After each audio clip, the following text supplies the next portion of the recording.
And thank you, organizer, for giving me this opportunity. We do have a lot to talk about, so I'm just going to jump into my talk. This talk is about parental well-being and not about children. I am a pediatrician, but I felt that this topic is very relevant. In the last 2 decades of working with children and their parents, I've surely seen the proof of how the environment that the child grows in impacts the child very much. And so this talk was, the idea came because I work with I work with families of children with special needs, and I often come across parents who ignore themselves. And it's not just about parents of children with special needs, but any of us. Often we put put families first before our own health. And so some of you might wonder, isn't that how it's supposed to be? But this talk is for you. So you might have heard this saying that when a flower doesn't bloom, you fix the environment in which it grows and not the flower. So this is exactly the same concept. And in a child's environment, the parent is the biggest factor. So all the more important that you take care of your health. So if we are not happy and if we are feeling empty, how are we going to give anything? How are we going to pour out anything to others, right? Especially our children. So this is about today's topic. And so these are the things that we will be talking about. Why are we talking about parental well-being and implications of this to yourself and your children? And I will have a little bit discussion about how we can take care of ourselves. I really want to focus a little bit more on mental health. Also because October is a mental health awareness month, and October 10th was Mental Health Awareness Day. And we will also do a practice session of breathing technique that I am very familiar with. And then I will also go through just one of the mental, a common mental condition that a lot of people go through. And then in the end, we'll have a self-assessment. It's not going to be published, or we are not going to be able to see it. It's just going to be a self-assessment for your own mental health. So hopefully we can get all of this done in the next hour. Okay. So what I will not be discussing is parenting strategies, because this is not about children. This is about you. And I'm not going to talk about how we can take care of children or specific conditions. I will be speaking about anxiety, but not depression, OCD, or any other physical illnesses. So there are a few types of self-care. When we talk about how we take care of ourselves, it really encompasses a lot of these areas. So it refers to both physical and emotional, psychological health. So I want you to remember that there is physical health, but there is also mental health. Often we don't talk about that. We have wellness checks for physical, but we hardly have annual mental checkup. So that concept has been thrown around, and it's possibly going to come soon, especially in this country, or, as you know, the mental health issues are very predominant. And so that is one concept that will come soon. So it's important that we meet our own mental and physical needs before we take care of our families and our children, because it's going to benefit them. And we will talk a little bit more about that later on. So what does it mean to be in a state of well-being? So I really wish that all of you will participate, but not by audio. If you can just type it in the chat. What does it mean to be in a state of well-being? So this talk is about being in your optimal state of health, right? So I'll just start off. So WHO has defined it as a state of complete physical, mental, and social well-being. And it's not just merely the absence of disease. Well, that's a great definition, but do you know what it feels to be in a state of well-being? You can you can start typing in the chat. Yeah, being happy. Thank you, Reda. Please let participants in, please.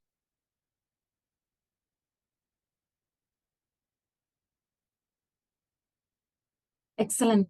Well, being able to bounce back, that's called resilience, right? That's an excellent point. And resilience is something that we need to teach. We need to learn ourselves and teach our children. Enjoying the child care without frustration. Yes, enjoying our children without problems getting into our heads or being frustrated. Rainy stress, yes, stress-free life, yes. Well, stress-free life, yes, in one way that is correct. But so problems and challenges are part and parcel of our life, but the important thing is how we deal with the stress and how we deal with the problems. So in one way, yes, stress-free life. And we'll talk about stress in a bit. Mind and body are both at optimal state, being able to handle stress. Very good, yes. React to situations with calmness, yes. Excellent point. Because again, like I said, pain, like there is a saying, right? Pain is inevitable, but I mean, stress is inevitable, but pain, suffering is your choice. Sorry. So you don't have to suffer through your pain. That's the point.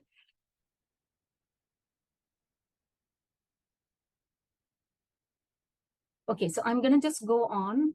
So I have a few things that I added on. What do you feel when you're in a state of well-being? You're at peace, you have a sense of purpose, you feel abundant in different areas of your life, you have a sense of fulfillment, you have social connect, you have some joy. It doesn't mean that you're always in a state of bliss and joy. That's impossible.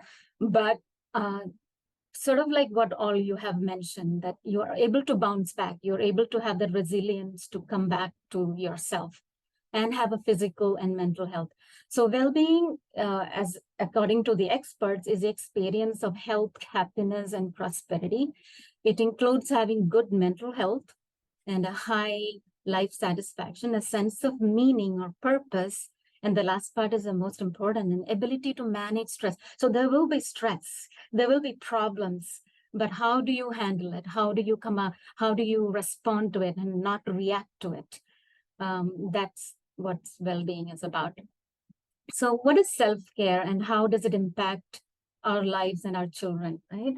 Then you often don't think about it. And when we talk about self-care and well-being, it really, really percolates into a lot of your life aspects of life, especially, in your work, in your professional. It can affect your professional work, personal and interpersonal.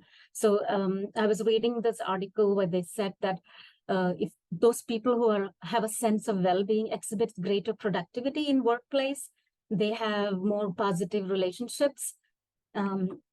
Caring for ourselves, another extremely important point for us is that it underscores the importance of self-care for our children. And we can show them how it is done too, right? So I hope you all know by now that our children don't really do what we say, but they do what we do. So we don't have to say anything. We just have to do it and show them and be a role model. So if you're telling your children constantly to sleep on time, reduce screen time, right? These are all the regular, usual debates at home. Eat healthy, exercise every day and play or work towards, their goals, whatever they are in school and colleges. So it's time to ask yourself if you are doing all of this that you demand of your children. And that's all you have to do. You don't have to talk. You don't have to say. You just have to be. So when we are distracted, so when we have problems and when we have our own concerns and we are boggled down by our own stress, we are not going to be able to give completely to others. It says the meeting will end in 10 minutes. Yes, Rajiv. we will rejoin. Everybody will rejoin with the same link, and then we can continue for another 40 minutes. So we have to go back and rejoin. Link in 40 minutes, and Okay. then all Okay. Just click Yeah. the same link. Okay, I'll just keep going. So when we are not distracted by our concerns, we are better able to focus on our children and family when they really need us. So what is the importance of mental health? So let me give you some data. So apparently 1 in 14 children aged 0 to 17 years have a parent who reported poor mental health. And in that same study, they found that those children of parents who reported poor mental health, they themselves end up having poor general health in terms of everything, mental, emotional, or they end up having some kind of developmental disorder, or some kind of, we call it ACE, adverse childhood experiences. And what is that? That is exposure to violence, family disruption, poverty. So this is according to CDC. And in my line of work, we often screen for adverse childhood experiences. So mental health of parents are so important. So as you all know, caring for children, parenting can be pretty challenging, and especially if we lack resources and support, right? So we are, I think most of us who are in this meeting right now are in US or another country. Maybe there are a few from India, I'm not sure. But we always wonder, where is that village, right? So we've heard that it takes a village to raise children. Where is our village? But if you really look around you, our village is here, right here. It's scattered, but we have our tribe here. You have your friends. Our friends are our family here, and that can be your tribe, and that can be your village. It's just a matter of acknowledging that, and remember that we need to create our own support system where we can talk to and rely on, and others can rely on us too. So we have to have that understanding. So 66 in another study, this is OSU, that is Ohio State University study, showed that 66% of working parents, that is more than half of the working parents, feel burned out. So whether they're working outside or at home or not. So burned out is exhaustion mentally and physically. So think about it. So our children look to us for guidance, security, for their own development. And parents who neglect their own mental health are likely to have a lot of difficulty being the source of support for their children. Okay, let's move on. So really, there's a trickle-down effect between a parent's mental health and both the physical and mental health of their children. Yeah. So what do we need to do? We need to be a role model for self-care. Most importantly, like I said, I really want to focus on mental health. So there's a concept called self-regulation. I'm sure, it's self-explanatory. It is basically regulating yourself without an external help. Being regulated means you are in you have a proper and balanced emotions and energy level for whatever situation you're facing in. So there's and that you can self-regulate yourself by either, whatever works for you. Deep breathing, I do deep breathing, I do pranayama. And when I'm stressed or anxious, often when I do take a break and, ground myself between my patients, because some days can be pretty stressful. So that's important that you incorporate these small self-care strategies throughout the day. And co-regulation is sort of a term that we use, encompassing both parents and children. Co-regulation means when two or more people, like usually the parent and the child, work together to achieve a calm state. So if a child is dysregulated, we can help the child calm down. So I don't know if you need to move soon, but I'll just keep going until this disconnects by itself. Yeah. Yeah, just keep going until we disconnect. Okay. So so basically, so what happens is, imagine that your child is dysregulated, means he or she is having a tantrum or anger, like an outburst. How do you respond? I don't know how you respond, but some parents respond the same way, right? So it's sort of like a mirroring response. You yell back, or you lose your temper. That's not going to help. So at that time, that's where you have to employ the co-regulation.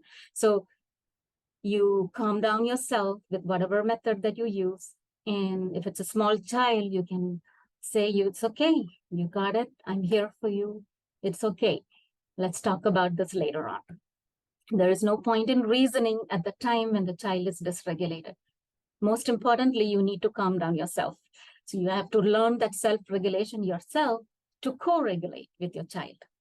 And more importantly, you have to know when to seek help. So for example, you have a busy schedule, you have a tightly packed work, and you have to come home, and there's chores at home, there's kids problems, there's that, tons of issues going on, and you just burnt out, and none of these strategies that you used to work with yourself is not working.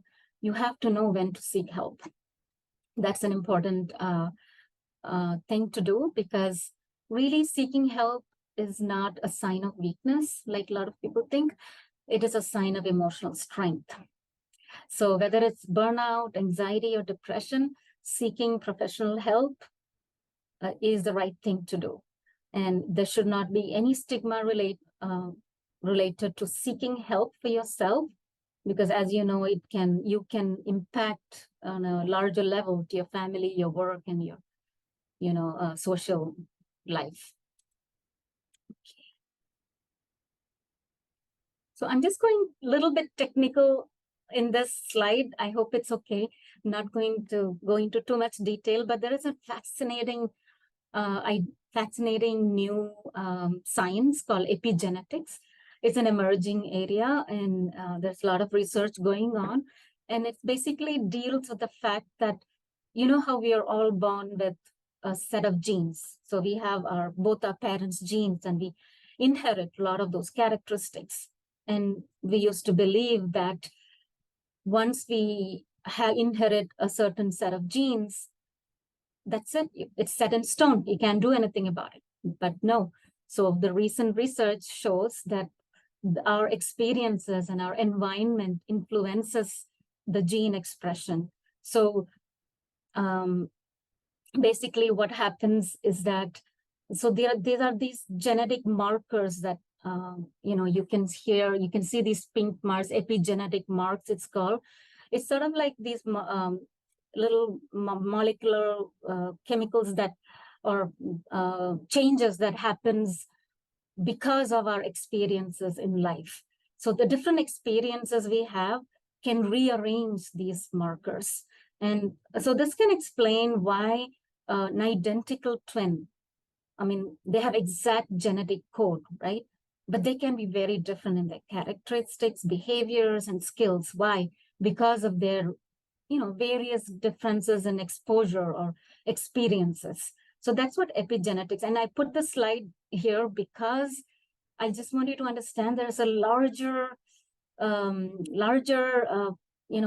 thing into play with all of our mental health, because this genetic markers can be inherited, and it can be passed on to generations. So all of these experiences that we have, no matter what, if it's positive or negative, both can influence these epigenetic markers in our genes, and we can pass it on, and that our children can pass it on. Okay, so that was about epigenetics. So what we really want to focus on for our children's sake is to have an environment of a supportive and a nurturing environment, and allow them to have rich learning experiences without really condemning them or having conflict and what I called adverse childhood experience. So all the more important to take care of our health, because it can impact future generations. So here I have a slide with prescriptive optimal health, and it's nothing that none of you know about, but I thought it'll be good to go through some of these. One second.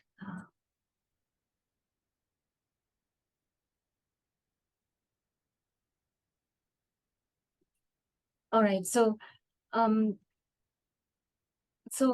first thing, diet is so important, and one of the diets that often, I don't know if you've heard about, is anti-inflammatory diet, and it's implicated in, you heard about inflammation. When you get a cut, there's there's redness, warmth, and swelling. That's inflammation.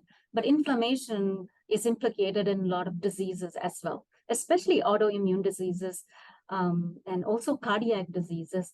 And lately, there's implications in mental health diseases, mental health disorders. So anti-inflammatory diet basically encompasses, you can guess, but mostly you can think about it as a Mediterranean diet. So what is Mediterranean diet? It's lots of vegetables, fish, nuts and seeds, olive oil, not so much of other meat, but mostly fish and vegetables and fruits and nuts and seeds.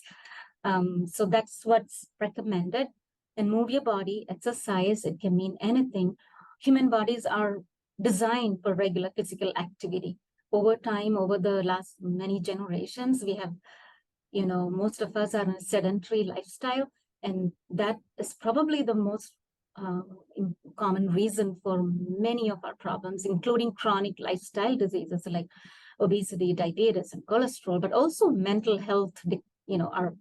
As you all probably know that, we have really sort of like a mental health crisis in a lot of our, especially in US, but many countries, we have a declining mental health in our society. And exercise and mental health is so intricately connected that many studies have shown that even patients who have major depressive disorder, if they stick to a regular exercise regimen, some of the studies showed that they're just simply regularly exercising can improve their mood and their state of mind as much as those treated with medication in those with mild to moderate depression.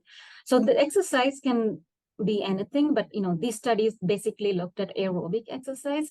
But generally speaking, exercise can be anything that works for you. Like for me, yoga and walking, but for my family, my kids, gym, and martial arts. It could be something else for all of you, or just simple walk with your dog could be an exercise, weight training. The only important thing in all of this is that it should be enjoyable. Otherwise, it's not going to sustain, right? The next one that I have here is practicing breathing techniques or meditation. I can tell you how important this is, and I wish that everybody practiced this. So it's like sort of like a preventive strategy for mental health, so that you can prevent a mental health crisis in future. It sort of acts like a guard or like a like a shield against mental health problems.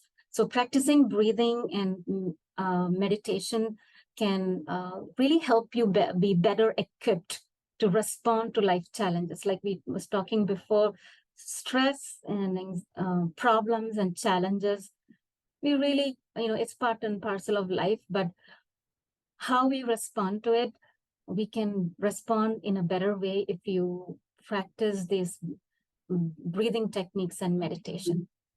So, and it's not just me who's saying this. A lot of universities and a lot of psychiatrists are moving towards these mind-body techniques. And we can surely learn to respond better if you learn these methods and practice this on a regular basis. So,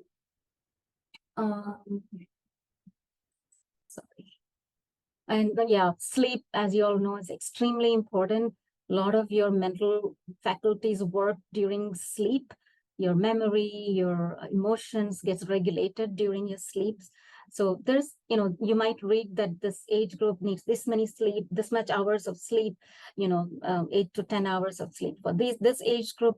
But I would say that whatever works for you. So why I say that is because, any of these things that I talked about, you really want to do what works for each of you. It's to each his own, right? So it's important that you implement some of these, each of these in one at a time, or however it works for you. If it's something you can do only for a short period of time and you're excited about something great, but you really want to start something that you feel you can sustain for a long time. And also important is that you really be mindful and be aware of your own body and mind, so you know what works for you. So rather than following what your friend told you, or what I told you, or what your neighbor told you, or even what your doctor told you, because what works for you might be completely different. Another, most importantly, is connect with your tribe. Like I said, we are all social beings. We are wired for community and we really need to spend time with people who lights us up and, make us happy, and who we can share our lives with. So make time for your own people and find your tribe. So like I said before, it takes a village to, I don't know if I said this before, but it takes a village to raise a child. You've heard about that. And we just need to find the village. Okay. So there are a few more things that can help us for optimal health. Setting boundaries, right? So just like we have all of the other 5 things that we talked about, energizes us and helps us in a positive way, there are some things that can deplete us and depletes us of our energy. And it might be different for each of us, but some things that depletes me of, or many people, according to experts, are news. You hear so much, and there's not many things that's going on, good things that's going on at the moment. So limit the exposure to news. I mean, you really want to know what's going on in the world, but you don't have to be obsessed by it unless you're going to speak to President Netanyahu and make some changes, or, unless you're in that position, you don't want to obsess about these things. You just want to know what's going on and do what you can. And also set boundaries on your social media use. And there has to be some kind of boundary, and not let yourself carried away by different things that is, really thrown at you from in the social media.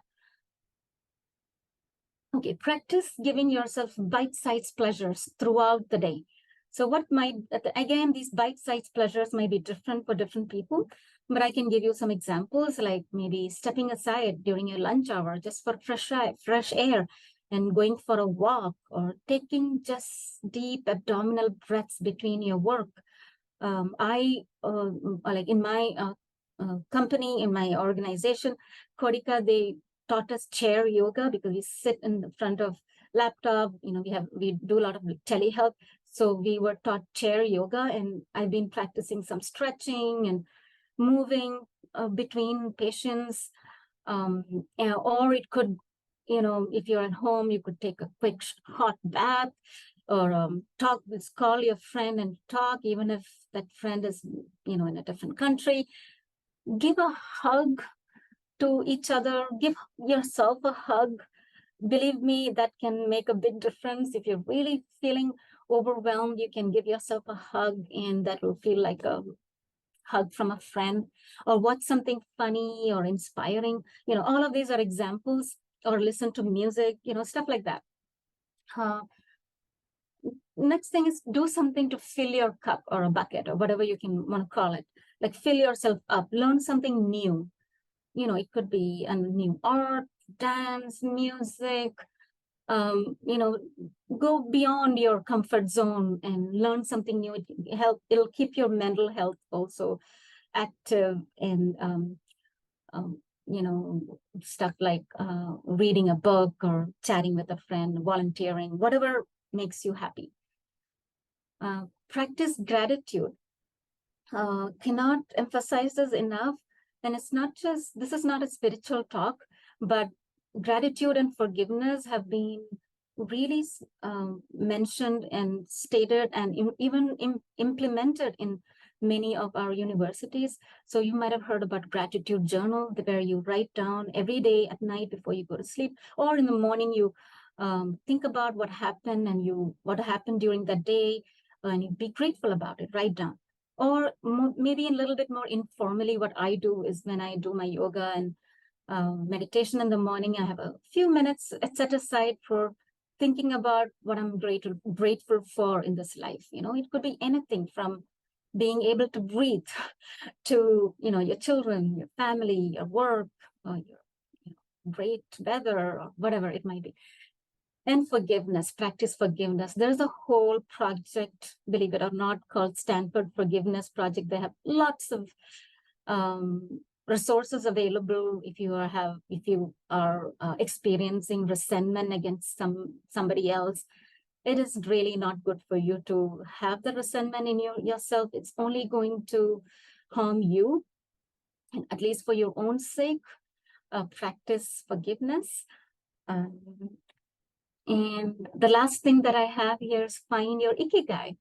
I don't know, many of you might be familiar with it. It's a Japanese word, and it's basically means, it's what find your ikigai. It means find your passion, whatever gives you value and joy to life. So when you feel down and you think about your passion, or just thinking about your passion will, help you.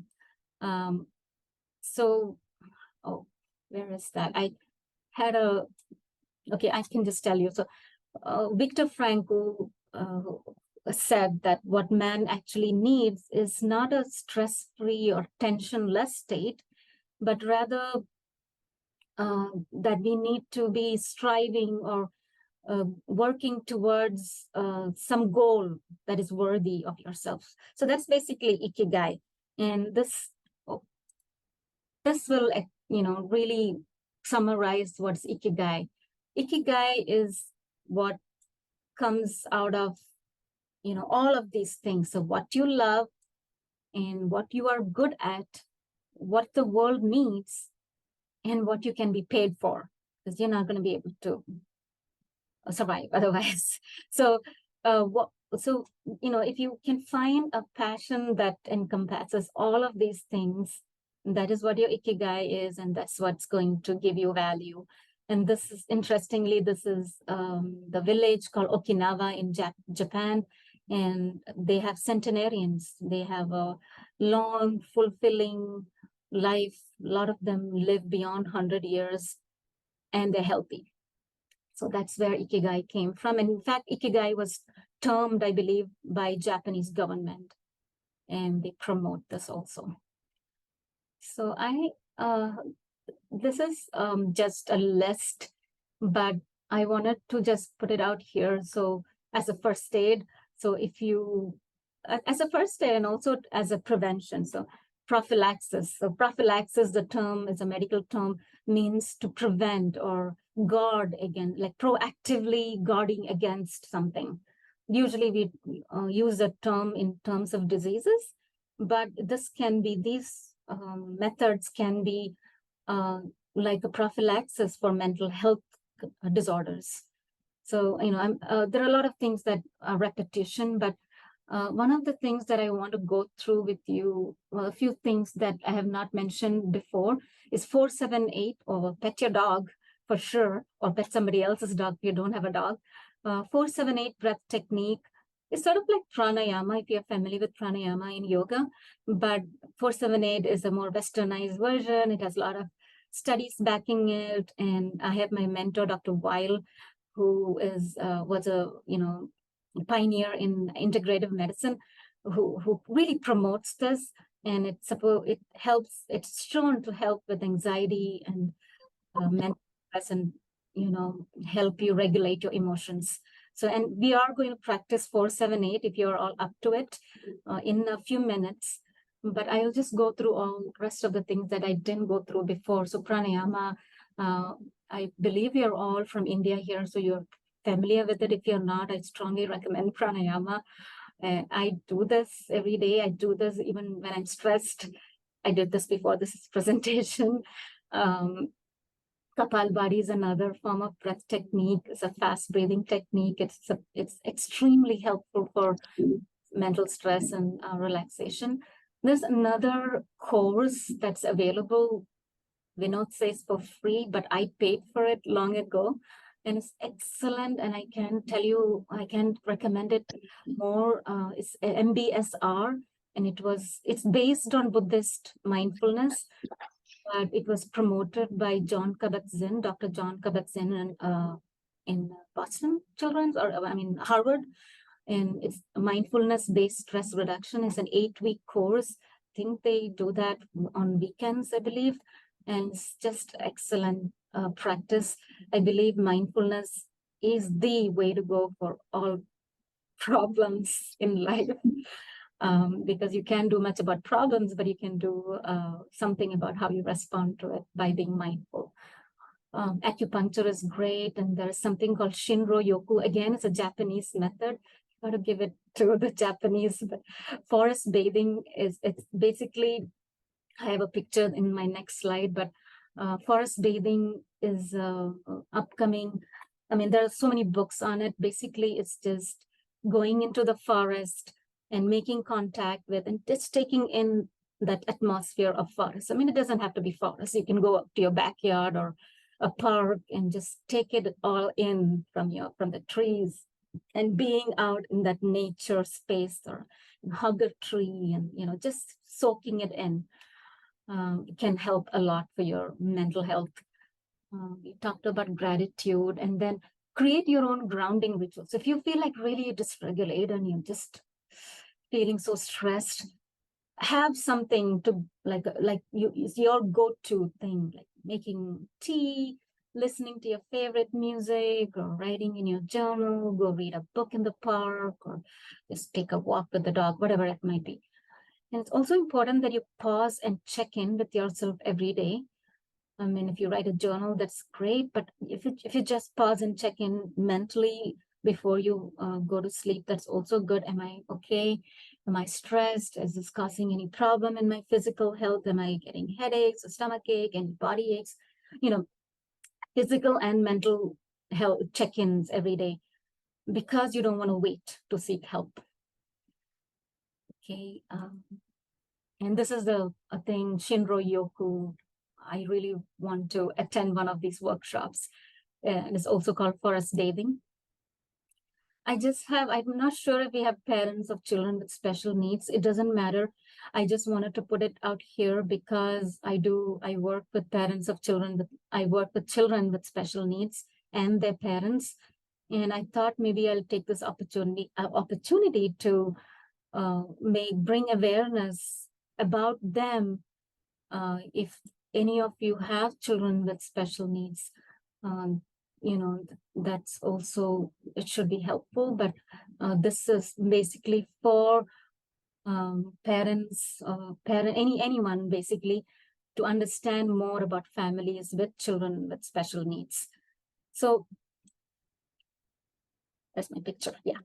So children with, families of children with special needs often feel, regardless of culture, across all cultures, they feel like they have to do it all. And their days are packed with therapies and doctor's appointments, and they have their own job and they have chores. I mean, multiply whatever you have with all of these extra things. And so often their own self-care takes a backseat.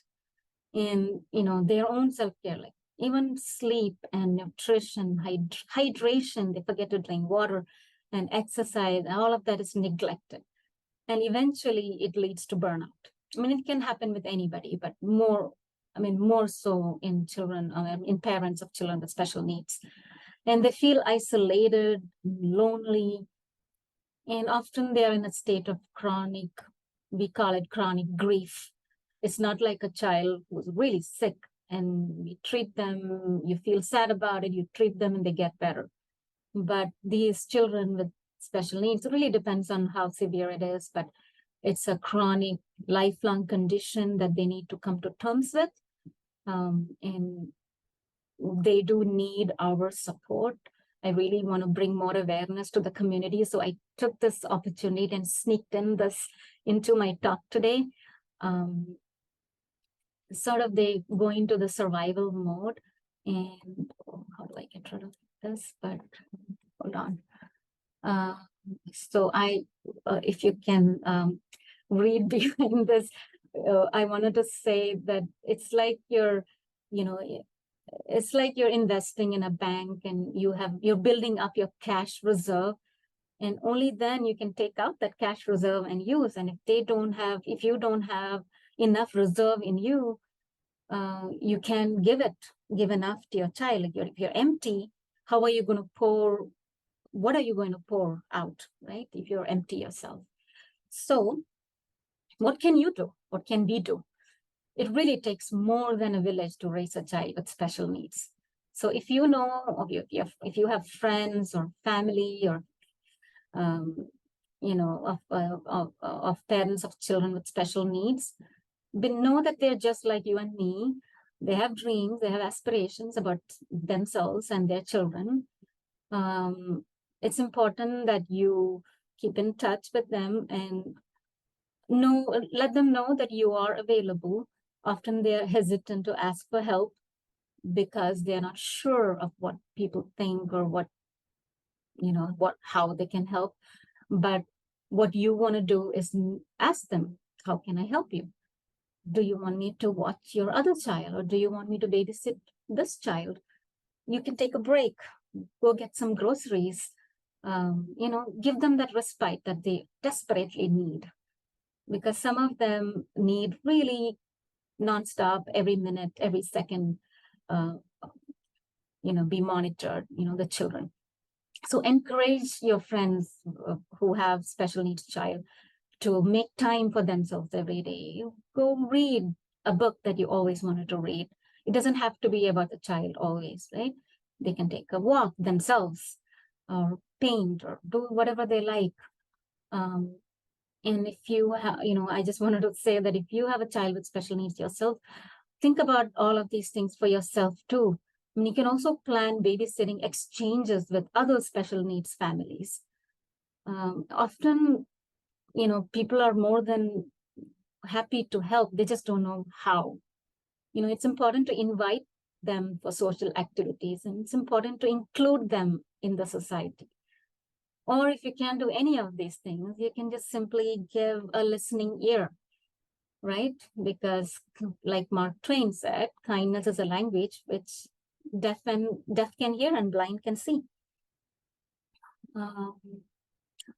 So self-care is giving the world your child the best of you instead of what is left of you, right? I really like that saying. So just like, again, this one too. So just like you fill up your gas tank, check your oil and add air to your tires, and you're going for a long trip and you want to make sure that everything is right, you're in it for a long haul with your parenting, right? And so it can be very fulfilling, but it can be challenging too. So you want to make sure, this is for all parents. So you want to make sure that you are fueled up mentally and physically. So are you all ready to do a simple breath technique? I just threw it in here in case you are familiar, then you can go ahead, but I'm going to just guide you through this. It's basically what we're going to do is a breathing technique. I hope we have time. We have like 10 minutes. So basically, I'll just explain to you. You take your breath, you breathe in. Someone say something. Okay. It's basically, so you put your tongue on the roof of your mouth between your front, behind your front tooth, and you breathe in through the nose, 4 counts. I can hear myself. I think somebody's audio needs to be muted. But in breath for 4 counts, and hold your breath for 6 counts. And then you breathe out through your mouth for 8 counts. So I'm just going to leave it here and I will share the link. You can look at it yourself. I thought we'll do this together, but we have only a few minutes left and I really want to go through a lot more. So I want to just quickly talk about mental illness. We all need to talk about mental illness more. I don't know who's unmuted, but please mute yourself because I can sort of hear my own echo. So mental illness has such a stigma in the society, right? And this, I really want to help spread awareness to, reduce that stigma. And this is how we're going to do it. So it's important to understand that mental illness is a real disease. Just like asthma and diabetes, they have underlying pathophysiology, right? Just like that, mental illness like anxiety, depression, OCD, bipolar, whatever it might be, has an underlying pathophysiology. I mean, it's not completely understood, but we know that it's an interplay between all of these neurotransmitters, serotonin, dopamine, and also some nerve connections and nerve circuits. So there are a lot of research coming up, and there's, really exciting functional imaging, functional MRIs and SPECT that can light up those areas with less neurotransmitters. And, they have found that, in depression, they found that there is less neural connections in, I believe it's hippocampus. So, there are a lot of research coming out, but it's really what we need to understand is that mental illness is a real disease. And simply understanding that it's an organic pathological condition, even though it's not yet measurable, we can reduce the stigma, right? And we really ought to have that annual mental health checkup. So if we don't have that yet, and that's why we talked about regular mental health checkup ourselves. And it's important to talk about this with our friends and family, just like we would talk about, rash or asthma or vision problem or something, but we need to talk about our own mental health easily and freely with other people. Okay. And I'm going to just, so I just wanted to squeeze in this, just because it's mental health awareness, and I thought this would be a good idea. And also I thought I'll talk about anxiety because I had a mother of a child with special needs. I was talking to her and I asked her, how are you doing? Do you need help? Do you have support? And she's like, oh, I'm very anxious, but who doesn't have anxiety? And I was like, oh, anxiety has become such a common thing. Everybody has anxiety. There's a data, I forget the numbers, but after the COVID, the number of adults with anxiety has shot up, I believe, even more than 30% that I have on my slide here. And so I want to tell you what's the difference between stress that everybody goes through and what's the difference between stress, anxiety, and anxiety disorder. Just quickly, and these are just a couple of last 2 slides. So symptoms can be same in stress and anxiety. So you feel like muscle tension, your neck is stiff, you breathe fast, your heart is rising, beating fast. You have difficulty concentrating and processing information. You can sleep. All of these physical manifestations can be because of either stress or anxiety. The only difference between stress and anxiety is that stress is because of an actual problem. So, for example, we'll get to that example. So stress is because of an actual a problem in front of you. But anxiety is because of something that you think, you perceive that it might be a problem. It's not a real problem. It's not like a tangible problem. So that stress that you feel like before, for example, you're performing on stage, it goes away once you perform, right? But anxiety, it continues even after the threat has passed. You performed, you've done with it, but you're still anxious. And stress to an extent can be helpful.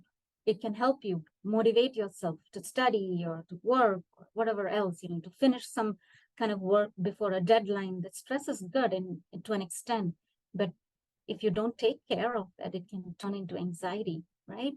We are so I wanted to talk about anxiety disorder. So how does anxiety become anxiety disorder?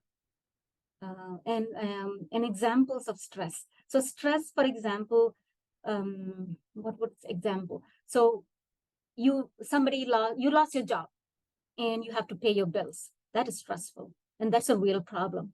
But anxiety is that you're stressed and you're anxious and you have all of those other symptoms even after you got the job. And you're wondering now, you're worrying that I might lose my job. So that is anxiety. And when does it become anxiety disorder? Is when these symptoms don't go away. And it really interferes with your daily functioning. You're not able to perform, you're not able to concentrate or schoolwork, and it affects your relationships because you're just so always anxious. And because of a perceived threat. And that is a problem. That's when you need to seek help. Okay, and there's another form of anxiety disorder. There are various forms of anxiety disorder. It can be generalized, it can be social anxiety, it can be, specific phobias. But another common one is panic attack, and that's something that just, comes on to you, like it just suddenly happens.